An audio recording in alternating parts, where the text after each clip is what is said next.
Buonasera a tutti, grazie di essere venuti. Con la conferenza di Margherita Orsero in realtà cominciamo la prima di 9 conferenze che hanno tutte come riferimento in senso stretto e in senso lato il Medioevo, perché non si può certamente negare che Genova, definita capitale del Medioevo, dopo le 2 intense giornate di incontri svolti a Palazzo Ducale nei giorni scorsi, appunto, dal titolo L'impero di Genova, dal Mar Nero all'Atlantico, la grande espansione nel Medioevo, ebbene, questo che Genova sia capitale del Medioevo ormai è indubbio. E a dire la verità, in quell'occasione è emerso un quadro storico ampio che ha visto Genova e il suo governo al centro di numerosi contributi di storici, contributi davvero ricchi di suggestione, e sono stati portati alla ribalta studi più che decennali sulla storia di Genova medievale, per i quali vanno menzionati i nomi di Giorgio Falco, Roberto Sabattino Lopez, Geo Pistarino, Dino Punciuc, e ancora fra gli storici della più recente scuola genovese non si possono non ricordare Giovanna Petti Balbi, Gabriella Eraldi, che è una nostra accademica, Antonella Rovere, solo per ricordarne alcuni. E oggi va anche detto questo, per togliere ogni dubbio sull'argomento: ancora oggi presso l'Ateneo genovese operano e insegnano studiosi di alta levatura, che hanno avviato fortunate indagini anche interdisciplinari e che proprio di recente hanno ricevuto importanti finanziamenti per progetti di ricerca di livello nazionale ed europeo.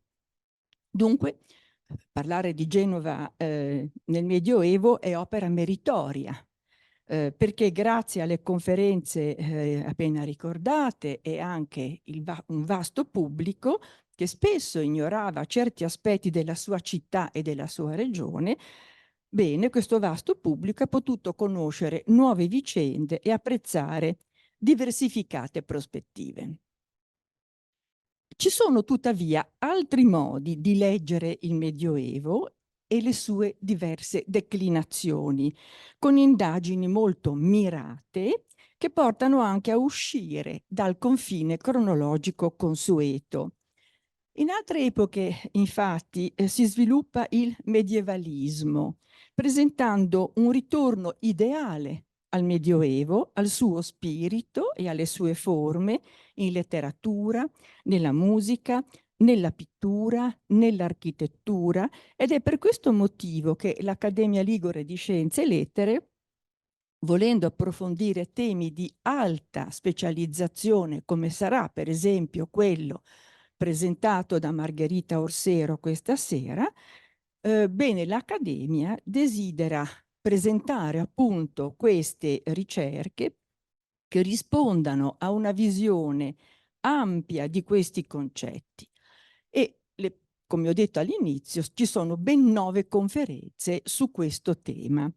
Margherita Orsero, che ha pur essendo giovane, ha un apprezzabilissimo ed esteso curriculum, che io vi sintetizzo solo dicendo che è docente presso l'Università di Genova e la Florida International University.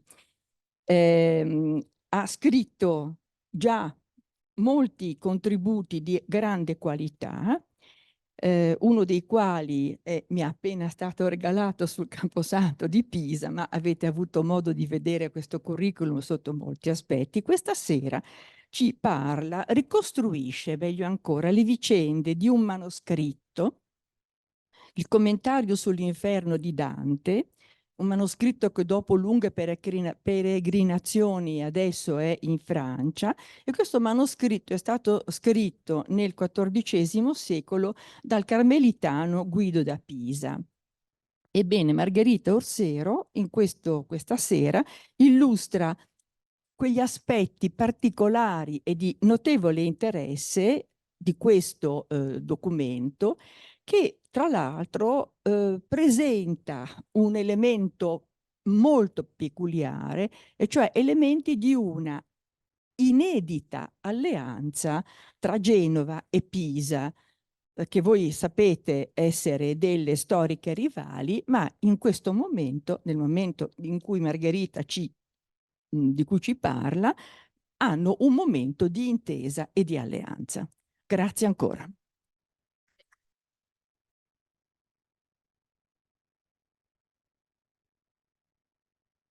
Andato? Funziona? Ok, mi sentite? Bene. Buonasera a tutti. Sono veramente molto contenta di essere qui questa sera. Ringrazio moltissimo gli organizzatori di questo ciclo di conferenze e in particolare la professoressa Stella Rolandi, appunto, che per questo gradito invito. E come avrete forse avuto modo di leggere dalla mia presentazione sul sito dell'Accademia, mi sono laureata qui a Genova con il professor Clario Di Fabio, ma per la tesi dottorale, che ho condotto in cotutela con l'Università di Losanna sotto la direzione congiunta del professor Di Fabio, nuovamente, e della professoressa Serena Romano, mi sono spostata a Pisa per studiare gli affreschi del Camposanto monumentale. Ecco, di cui sicuramente avremo modo di parlare anche se in minima parte, proprio perché intimamente legati all'inferno di Chantilly. In questi anni mi sono quindi occupata per lo più di argomenti pisani, toscani, ma avendo questa bella opportunità di parlare nella mia città, ho pensato di presentarvi un argomento che fosse in qualche modo legato a Genova. Ed è proprio questo il caso di uno dei più straordinari, possiamo dire, codici danteschi miniati del Trecento, che è stato al centro di una lunga e spinosa vicenda critica, che ha interessato sia l'aspetto filologico sia quello storico-artistico.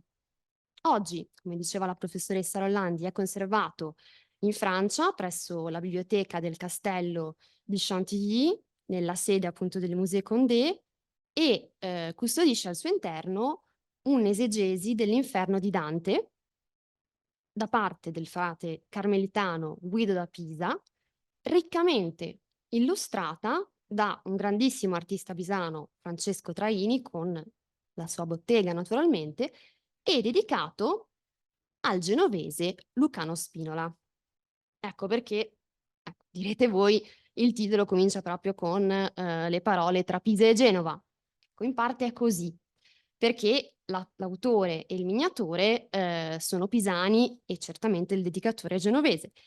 Ma le cose, come vedrete, sono molto più complesse e intriganti di come possono apparire, e a questa situazione di partenza si deve anche aggiungere un ulteriore personaggio. Arriviamoci. Il conte Fazio d'Onoratico della Gherardesca, che vedete qui, questo è il puntatore, ok, eccolo. Qui ritratto da Buffalmacco. Quindi a breve conosceremo anche questo personaggio molto importante per la vicenda del codice di Chantilly, ma vi anticipo che è stato appunto uno dei protagonisti assoluti della prima metà del Trecento pisano, perché, come ho potuto dimostrare di recente nel mio libro, è stato ideatore dell'ambizioso progetto civico del Camposanto.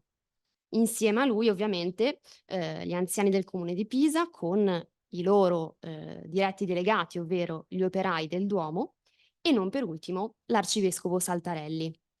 Ecco, con questa joint venture ante litteram, passatemi il termine, che va a costruire, quindi a creare questo inedito cimitero totalmente affrescato, si è dovuta cambiare proprio una prospettiva sull'intero monumento, che è quindi frutto non più della sola committenza religiosa domenicana, ma si configura come un vero e proprio progetto civico a cui presero parte attori diversi.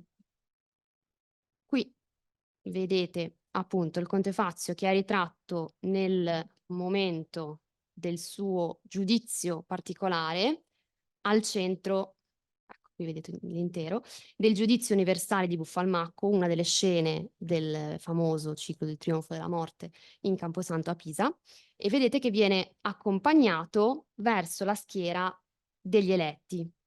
Ecco, Fazio morì improvvisamente, ancora giovane, nel dicembre del 1340 ed è probabile che Saltarelli, l'arcivescovo Saltarelli e gli anziani del comune gli volessero rendere un omaggio facendolo apparire sulle pareti del Camposanto, quindi rappresentando un esempio concreto e coevo di un buon governante per chiunque varcasse la soglia del nuovo cimitero appena costruito. Ecco, adesso mi fermo qui perché potrei andare avanti a parlare per ore delle molteplici connessioni tra Fazio e il Camposanto, ma questo è, diciamo, almeno in parte, come si suol dire, un'altra storia. Ma cosa stava accadendo a Pisa negli anni 30 del 300? Allora, a Pisa si stava riprendendo proprio in quegli anni da un momento piuttosto difficile. Dopo essere stata sottoposta al dominio imperiale di Ludovico il Bavaro, il 17 giugno del 1329 la città vide un inaspettato ribaltamento delle sorti. Una sommossa popolare guidata dal conte Fazio D'Onoratico della Gherardesca, eccolo qua, e da Ceo Maccaione, estromise il vicario imperiale Tarlato Tarlati. La signoria del Bavaro aveva portato alla rottura, oltre che col papato, anche con Firenze e altre città guelfe minori. Con queste ultime, il 12 di agosto di quell'anno, del 1329, si trova un'intesa, sancita dalla pace di Montopoli. Restava però in sospeso il conflitto con il carismatico pontefice Giovanni XXII, che, dopo la venuta dell'antipapa Niccolò V a Pisa, aveva scomunicato l'intera cittadinanza. Giurata fedeltà alla sede apostolica nel gennaio dell'anno successivo, quindi nel 1330, il 6 febbraio i pisani furono assolti da questa scomunica, ma l'atto formale di pacificazione avvenne solamente il 13 luglio, quando il Papa incaricò l'arcivescovo Saltarelli e il conte della Gherardesca di occuparsi della consegna di Niccolò V, disposto questa volta a sottomettersi a lui.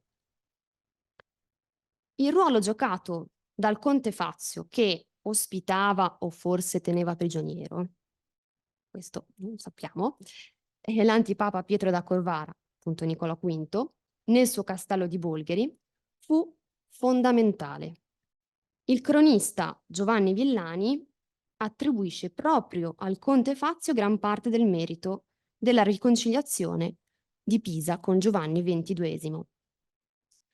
Se la fine del dominio imperiale avviò per Pisa una fase piuttosto serena in politica, per così dire, estera, si dovette attendere in realtà fino al 1335 perché i problemi interni si appianassero, almeno per un lasso di tempo ragionevole.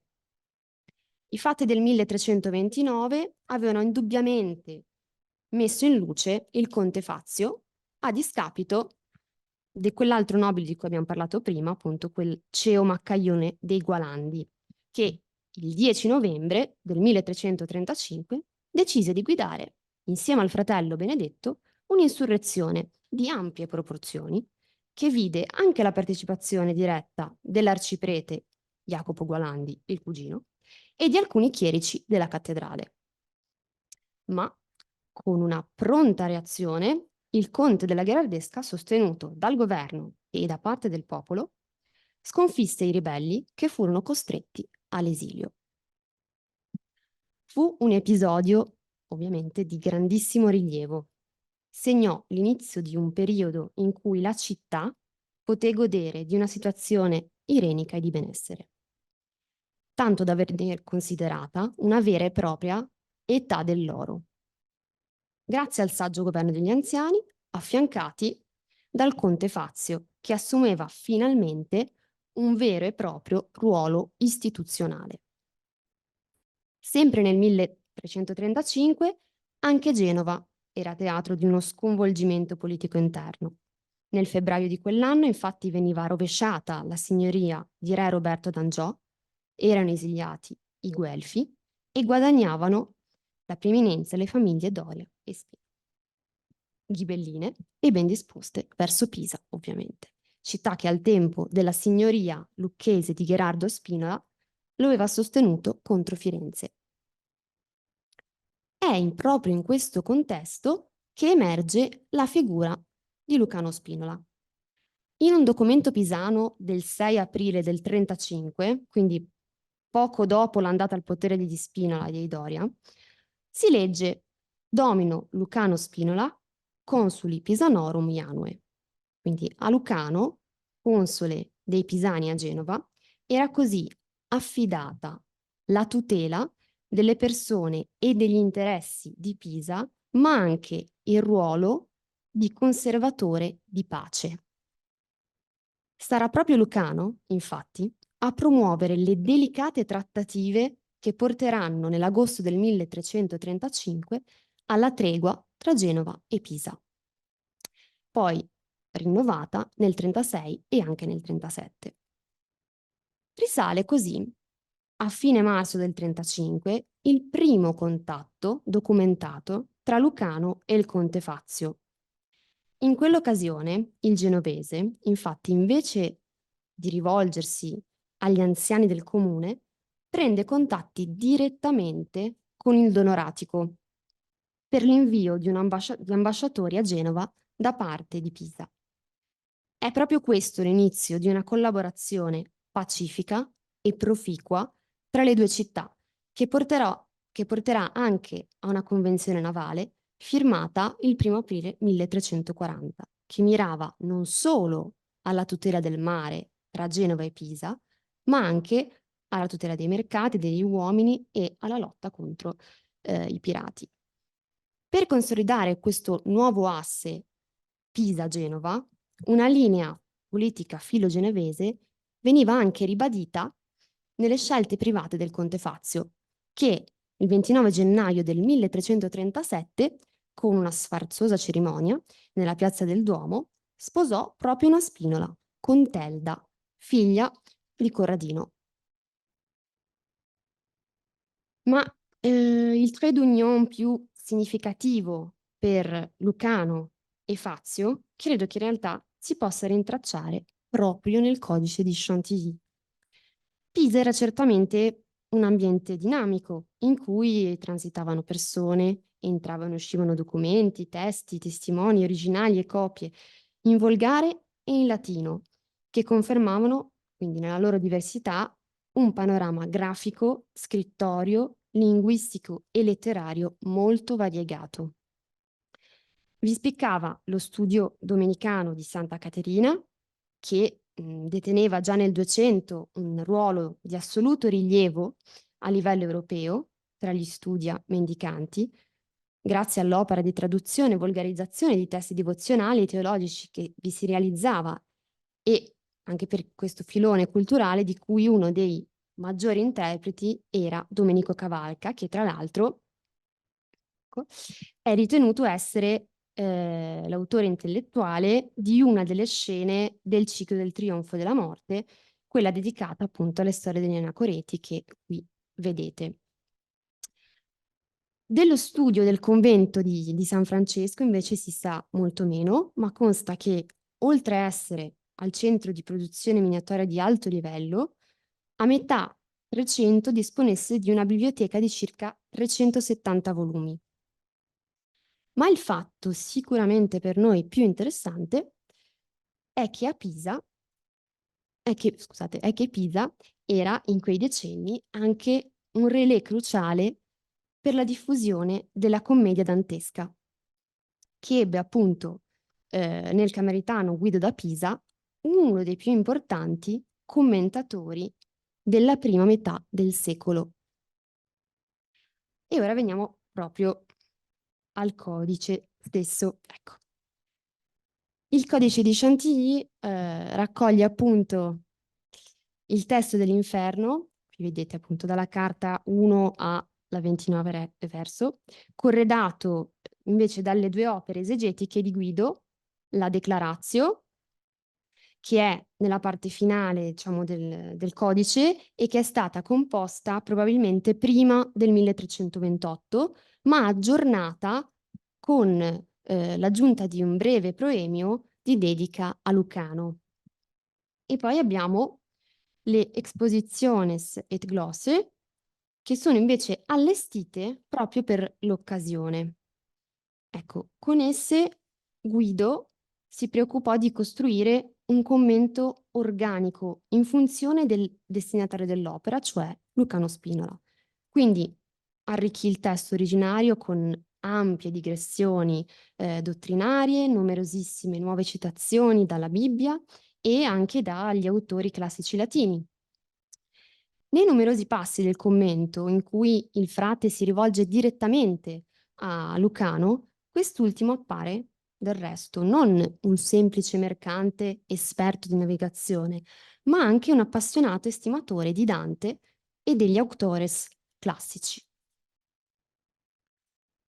E sono stati proprio alcuni riferimenti allo Spinola che hanno permesso a Fabrizio Franceschini, nel 2002, quindi possiamo dire di recente, ma in realtà sono già passati una ventina d'anni, di precisare la datazione dell'intero progetto tra il 1335, e qui vediamo che ritorna questo anno che abbiamo già citato più volte, e il 1340. Questa iniziativa possiamo dire che può essere considerata una sorta di dono diplomatico nel quadro di riavvicinamento tra Genova e Pisa. Quindi una sorta di omaggio a Lucano Spinola per l'impegno profuso a favore di Pisa e per assicurarsene, forse, anche l'appoggio futuro. Ma ritorneremo a breve di nuovo su questo concetto. Ecco, adesso vi metto anche alcune immagini del codice così potete vedere meglio di che cosa si tratta.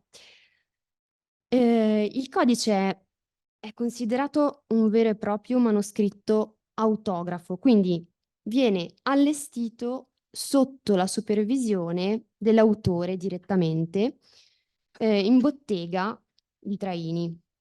Quindi, viste le precise corrispondenze tra il commento e le splendide miniature a tempera mista acquarello che furono realizzate sulla pergamena. Ci sono tra l'altro alcuni interessanti dettagli da sottolineare. Il ritrovamento di alcune piccole letterine consecutive solo nei margini delle carte che contengono figurazioni sembra suggerire un, diciamo, riferimento per per l'illustratore, quindi probabilmente l'illustratore si rifaceva a un Menabò. Non sappiamo se questo Menabò contenesse istruzioni verbali o se fosse un taccuino di disegni tout court, su cui appunto illustratore e autore dell'Expositiones si erano accordati.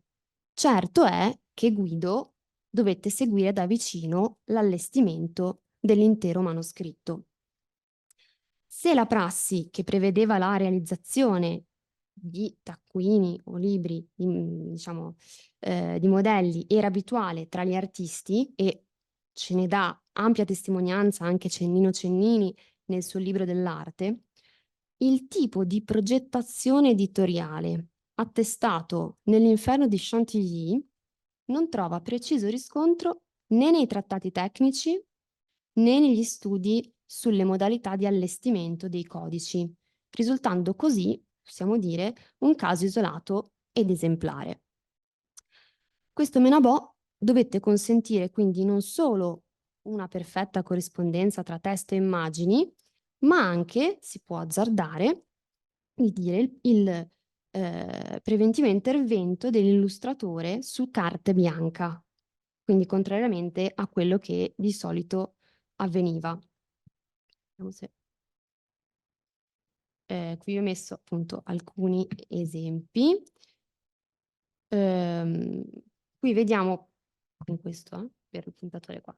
Vedete che la scrittura va sopra ai disegni, quindi questo può suggerire che abbiamo anche questo può suggerire che prima l'illustratore abbia miniato la carta bianca e poi in un secondo momento il calligrafo abbia trascritto il documento.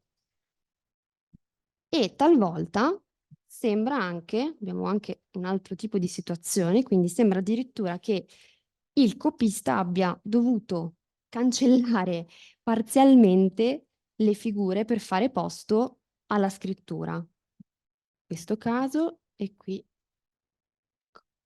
abbiamo, come vedete, di nuovo un altro caso. Vedete che proprio le parole vanno a finire sopra questi diavolacci. Quindi il calligrafo appare, insomma, in continua contesa, possiamo dire così, di spazio con delle figurazioni piuttosto invadenti. E tale situazione rivela anche che proprio la priorità delle immagini nella concezione dell'intero progetto editoriale del codice, con una grande, possiamo dire anche totale, libertà da parte dell'illustratore. È possibile che egli abbia quindi lavorato in simultanea con il calligrafo, andando via via ad occupare i luoghi stabiliti dall'ordinator, quindi contraddistinti appunto da quelle letterine alfabetiche di mano diversa, tra l'altro, rispetto a quelle del calligrafo, che menzionavo prima. Possiamo dire che si tratti di un vero e proprio programma combinato, per cui la presenza di Guido era fondamentale. Il frate carmelitano in realtà è un personaggio di difficile identificazione a causa delle numerose omonimie, ma la sua presenza a Pisa potrebbe essere confermata da un documento, e di nuovo qui torna l'anno, del 1335, in cui un fra Guido di Santa Maria del Carmine di Pisa compare come beneficiario dell'eredità di un tale Lemmo di Bartolomeo Panevino. La critica ha inoltre ipotizzato che potesse trovarsi a Genova durante la creazione del Menabò, fatto che spiegherebbe, tra l'altro, sia le conoscenze lessicali del genovese che Guido dimostra in diversi punti, per esempio usa il termine chiappa per scoglio, e anche dimostrerebbe appunto il silenzio relativo alla famosa invettiva dantesca contro i genovesi nel 33esimo canto dell'Inferno.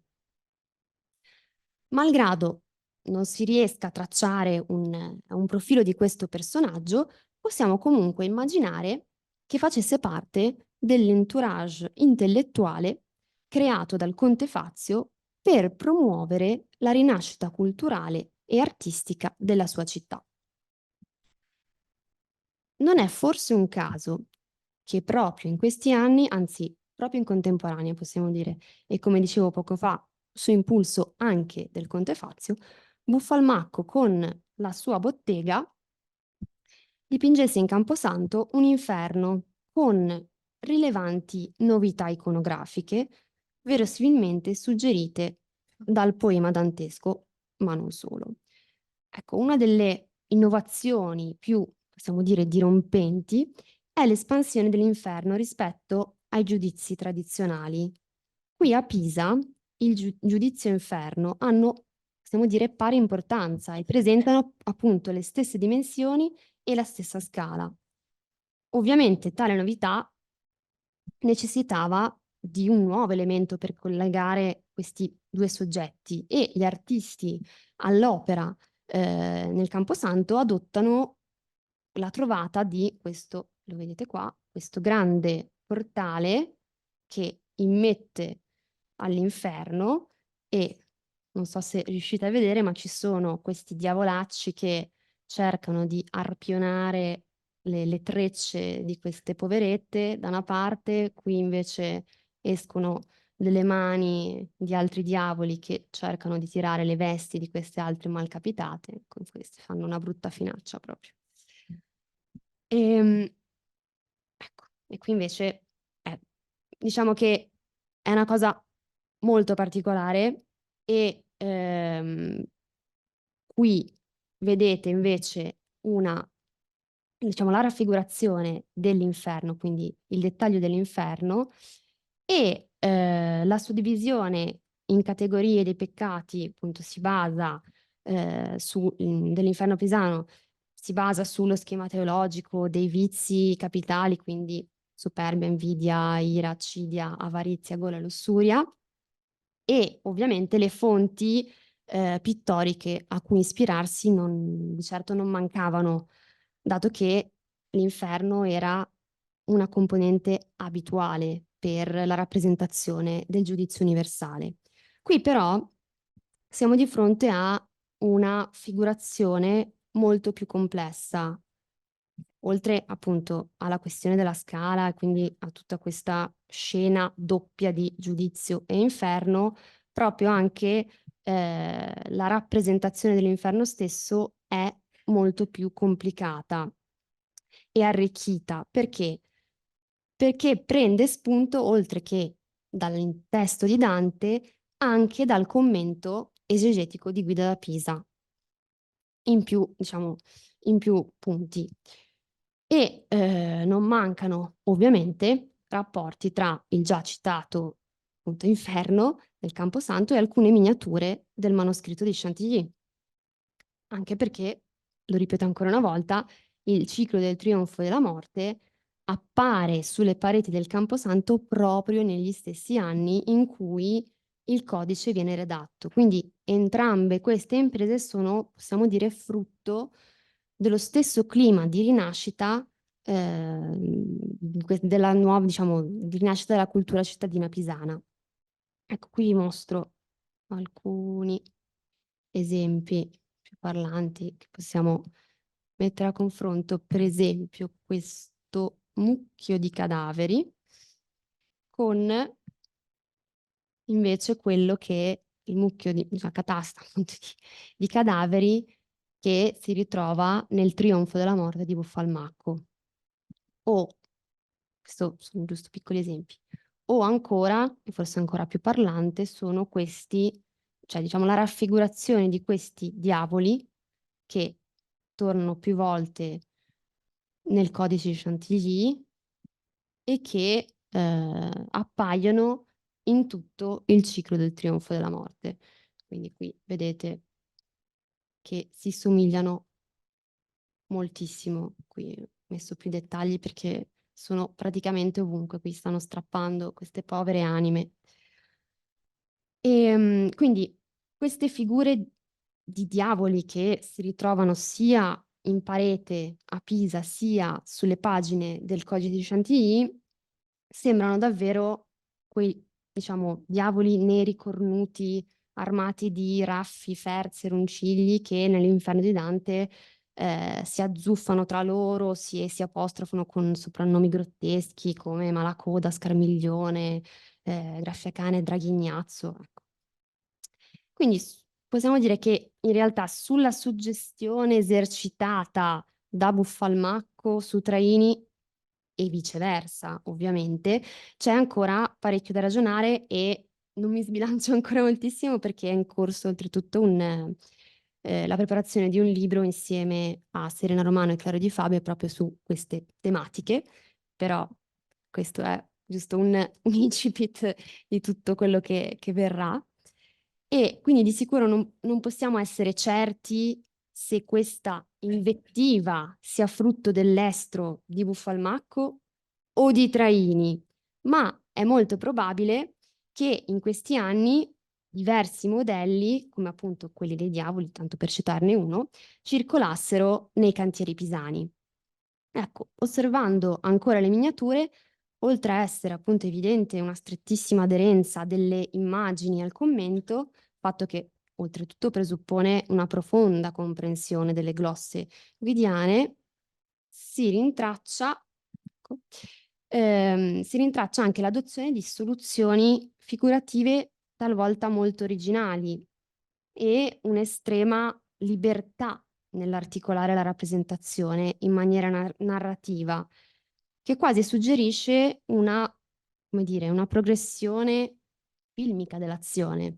Abbiamo visto appunto spesso personaggi che vengono raffigurati in cammino da una zona all'altra dell'inferno.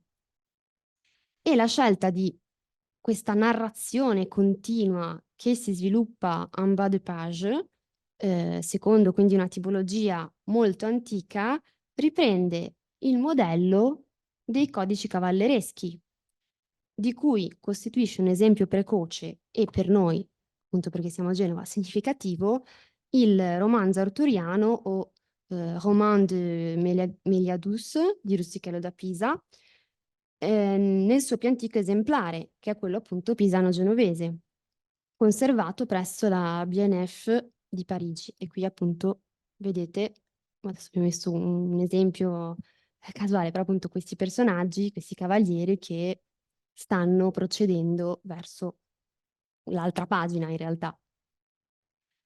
Quindi questa tipologia è utilizzata in realtà già tra 2 e 300, cioè inoltre anche tra 2 e 300 nell'illustrazione di alcuni classici, quindi non soltanto questi romanzi arturiani, ma anche classici come l'Eneide, le storie di Livio o alcuni rifacimenti e possiamo dire volgarizzamenti di stampo più cortese, come il Roman de Troyes o il Roman d'Alexandre. La scelta di tale tipologia illustrativa, quindi oltre a dare ovviamente più enfasi alle immagini, doveva corrispondere a una precisa scelta simbolica. Doveva corrispondere proprio ai gusti del destinatario del codice, che apparteneva a quel ceto signorile che già alla fine del 200 richiedeva questo tipo di codici figurati come letteratura di intrattenimento. Ecco, in questa versione ampliata e rielaborata per essere dedicata a Lucano Spinola, inoltre, c'è un altro elemento interessante da evidenziare, che è passato forse un po' nel silenzio. Quindi è importante evidenziare proprio per questo legame tra il Conte Fazio e il nobile genovese. Ecco, si tratta della chiosa guidiana al canto 28 dell'Inferno, sulla battaglia di Tagliacozzo. Qui vi ho sottolineato in rosso delle parole chiave, ecco. E appunto qua si sta parlando della battaglia di Tagliacozzo del 22 agosto del 1268 tra Corradino di Svevia e Carlo d'Angiò, e in essa vi è menzione di uno de Spinolis de Janua, qua uno de Spinolis de Janua, e insieme a Corradino, al duca d'Austria e a Gerardo de Pisis, ovvero un avo del Conte Fazio, che vennero incarcerati e poi decapitati a Napoli. E diciamo il codice continua dicendo quos omnes post annum decapitari mandavit, quorum corpora iacent Neapolim apud locum nostrum ordinis de Carmelo. Quindi la sepoltura presso il Carmelo di Napoli, che nella tradizione fiorentina è accompagnata dalla precisazione secondo cui i corpi dei nemici sarebbero stati sepolti in terra sconsacrata, prende invece, in questo caso, un'accezione sacralizzante, dovuta proprio alla contiguità con il locum nostrum ordinis de Carmelo, delle vittime quindi di Carlo, e si delinea così un rapporto diretto tra Don Oratico, Spinola e Carmelo, che sembra quindi prefigurare quello tra il carmelitano Guido, lo Spinola, quindi dedicatorio del suo commento, e Fazio Donoratico, cui si rivolge l'azione diplomatica di Lucano. Ecco, si aggiunga poi che nella descrizione della battaglia di Tagliacozzo questo Spinola non figura né nella cronaca di El Villani, né, che è una cronaca molto famosa, né nelle cronache pisane o genovesi. Ecco, l'ascendente di Lucano, che subisce la stessa infausta sorte di Gherardo Donoratico della Gherardesca, viene quindi espressamente inserito per rafforzare quel legame che stava instaurandosi tra Genova e Pisa. Quindi io credo che tutto ciò possa far pensare che il conte Fazio fosse direttamente connesso all'iniziativa di creare questo codice per il genovese, suggerendo che probabilmente fosse stato chiamato a lavorarvi un protagonista come Raini, entrato quasi di certo a far parte di questa sorta di corte signorile, proprio come era accaduto per Guido da Pisa. Vi ringrazio, ora spero che abbiate qualche domanda.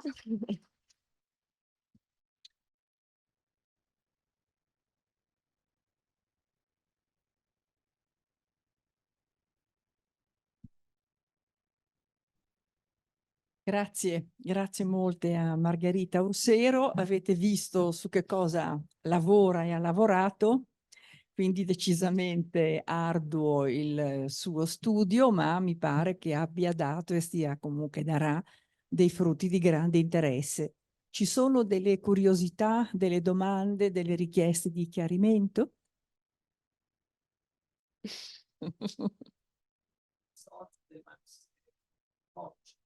Allora, il codice, poi tra l'altro ho anche, aspetti, perché una foto interessante. Eccolo qua. Ora, aspetti che... Allora, il codice, in realtà del codice si perdono le tracce dopo che arriva nelle mani di Luciano Spinola. Non si sa più nulla e si ritrova poi nell'Ottocento nella collezione di un Orléans vicino a Parigi e poi finirà, perché appunto quando lui morrà non avrà più eredi e tutto finirà nella collezione della biblioteca del Musée Condé. Quindi in realtà non si sa quasi nulla.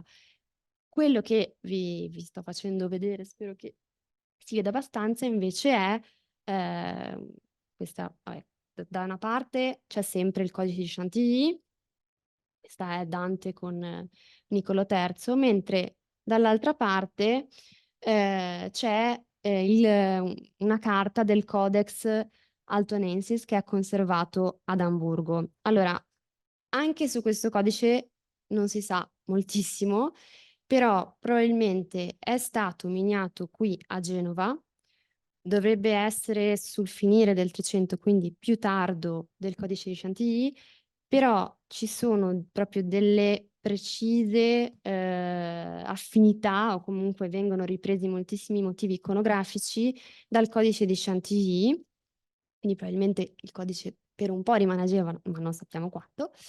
E la cosa curiosa oltretutto è che nel codice che è conservato ad Amburgo c'è solamente il testo dell'inferno, ma non c'è il commento guidiano, mentre vengono ripresi tutti questi, diciamo, figure, miniature che corredano il commento di Guido, quindi vengono presi, estrapolati e rimessi nel testo.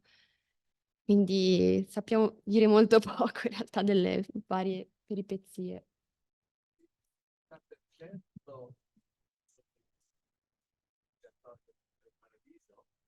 Voglio dire, se oltre al codice dell'inferno era stato prodotto... Non si sa, non si sa. Invece una precisazione che ho perso un dettaglio. Il codice è documentato a Parigi presso un Orléans? Sì. Che date? Ce l'ho. Viene ritrovato nel 1862. Ah, tardi. Quindi Perché tardi. sa che viene da Genova il codice delle Richelieu del Duca di Berry, Sì, di nuovo finito, sì. al Duca d'Aumale, arrivando da Genova direttamente. Sì. Però non si sa nulla neanche. D'altronde non si sa nemmeno che le ore del Duca di Berry fossero a fossero a Genova. Genova, sì, Lo si certo. sa soltanto nel momento in cui arrivano a Chantilly. Mi colpisce il fatto che venga considerato un omaggio di altissimo pregio un codice. Questo è un elemento Perché? Perché era anche non solo l'oggetto in sé di alto L'oggetto in pregio sé di alto pregio, e poi il in quel momento, contenuto. il contenuto in quel momento si cominciava davvero a parlare tanto del codice di Dante, insomma, dell'inferno di Dante soprattutto, e cominciano i primi commentari Quindi un dell'inferno, quindi è pregio. proprio anche una novità, forse. Mm. E chiedo scusa, ma Mm. qualche altra notizia da storica pura, non storica dell'arte, per quanto riguarda i due personaggi, Sì. Lucano Spinola e della Gherardesca, le loro attività? Allora, appunto, Lucano sappiamo che era console, poi ci sono pochissime notizie anche su di lui, purtroppo, proprio una manciata di documenti. Sul Conte Fazio invece abbiamo più notizie perché comunque lui diventa nel 35 quasi, possiamo dire, signore di Pisa nei fatti, anche se c'era chiaramente il governo, esatto, non formalmente perché c'era il governo degli anziani. Muore giovane, quindi diciamo dal 29 al 40, quando poi morirà, è quel momento in cui poi Pisa c'è c'è questa età dell'oro dove ci si preoccupa più della città, meno del contesto esterno, quindi si smettono le guerre, si cerca di riportare la cultura e l'arte a Pisa. Quindi forse in quel momento comunque un accordo peculiarmente sul mare poteva essere anche di grande convenienza, avevano bisogno di riprendersi in mano i destini, l'economia della città e Sì, quindi non era il momento di conflitti. Fazio si sposa appunto, con Della Spinola, ma prime nozze, si era sposato con la figlia di Castruccio. Quindi, ecco, ha un attimo cambiato poi di direzioni a seconda di quello che... Sì, certo. Le politiche matrimoniali sono importantissime anche allora. Quello che impressiona è che l'inferno, se non ricordo male, 1314 è la data, e comunque Dante muore nel 21 sì. e nel E nel 35 c'è già già... un dono Sì. di grandissima, cioè Sì. la fortuna di Dante è proprio impressionante. Sì. Solo una curiosità perché sono arrivato un po' tardi, Sì. però allora questo codice, i disegni alla base, Sì. a piedi pagina, cioè sono stati fatti prima che fosse scritto. Probabilmente sì. Ma c'era Sì. già sì, Perché cioè, chi ha fatto questi disegni sapeva già cosa veniva scritto. si può immaginare che ci fosse una sorta di menabò con indicazioni per l'illustratore ok. e poi sì. Quindi prima ha fatto... dal creatore, quindi dal carmelitano che aveva sì, una cosa molto complessa ma combinata insieme. Un lavoro proprio di squadra. Di una tale importanza per cui va bene. Io vi ringrazio molto. Se non ci sono altri interventi, ringrazio ancora Margherita Orsero. Le chiedo di darci un contributo scritto. Noi stiamo dando il termine dei 2 mesi, se ce la può fare. Va bene. Non ho qui con me perché l'ho dimenticato, ma vi dico che giovedì, quindi sempre in questa settimana, ci sarà un'altra conferenza di argomento totalmente diverso, che avrà come tema il problema dell'andamento demografico in Europa. Quindi un tema del tutto diverso, ma ugualmente importante. Grazie a tutti. Grazie.